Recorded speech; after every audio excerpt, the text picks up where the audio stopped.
Jesus is crucified. The soldiers led Jesus away, and as they were going, they met a man from Cyrene named Simon, who was coming into the city from the country. They seized him, put the cross on him, and made him carry it behind Jesus. A large crowd of people followed him. Among them were some women who were weeping and wailing for him. Jesus turned to them and said, "Women of Jerusalem, don't cry for me, but for yourselves and your children. For the days are coming when people will say, 'How lucky are the women who never had children, who never bore babies, who never nursed them.' That will be the time when people will say to the mountains, 'Fall on us,' and to the hills, 'Hide us.' For if such things as these are done when the wood is green, what will happen when it is dry?" Two other men, both of them criminals, were also led out to be put to death with Jesus. When they came to the place called the Skull, they crucified Jesus there, and the two criminals, one on his right and the other on his left. Jesus said, "Forgive them, Father. They don't know what they are doing." They divided his clothes among themselves by throwing dice. The people stood there, watching while Jewish leaders made fun of him. "He saved others. Let him save himself, if he is the Messiah whom God has chosen." The soldiers also made fun of him.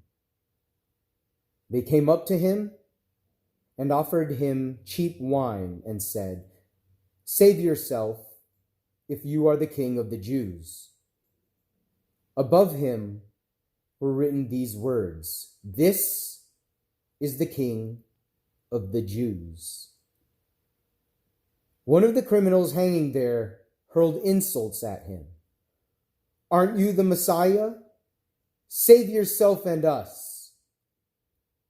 The other one, however, rebuked him, saying, "Don't you fear God? You received the same sentence he did. Ours, however, is only right, because we are getting what we deserve for what we did. But he has done no wrong." And he said to Jesus, "Remember me, Jesus, when you come as king." Jesus said to him, "I promise you that today you will be in paradise with me." The death of Jesus. It was about 12 o'clock when the sun stopped shining and darkness covered the whole country until 3 o'clock. And the curtain hanging in the temple was torn in two. Jesus cried out in a loud voice, "Father, in your hands I place my spirit." He said this and died. The army officer saw what had happened, and he praised God, saying, "Certainly, he was a good man." When the people who gathered there to watch the spectacle saw what happened, they all went back home, beating their breasts in sorrow. All those who knew Jesus personally, including the woman who had followed him from Galilee, stood at a distance to watch. The burial of Jesus. There was a man named Joseph from Arimathea, a town in Judea.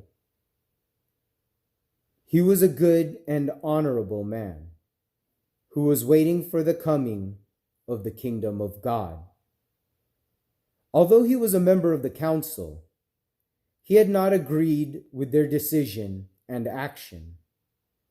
He went into the presence of Pilate and asked for the body of Jesus. Then he took the body down, wrapped it in linen sheet, and placed it in a tomb which had been dug out of solid rock and which had never been used.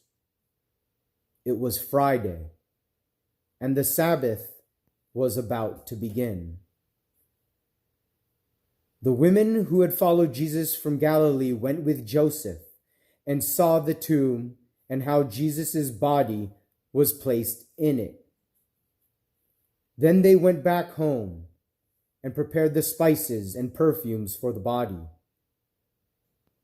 On the Sabbath, they rested, as the law commanded.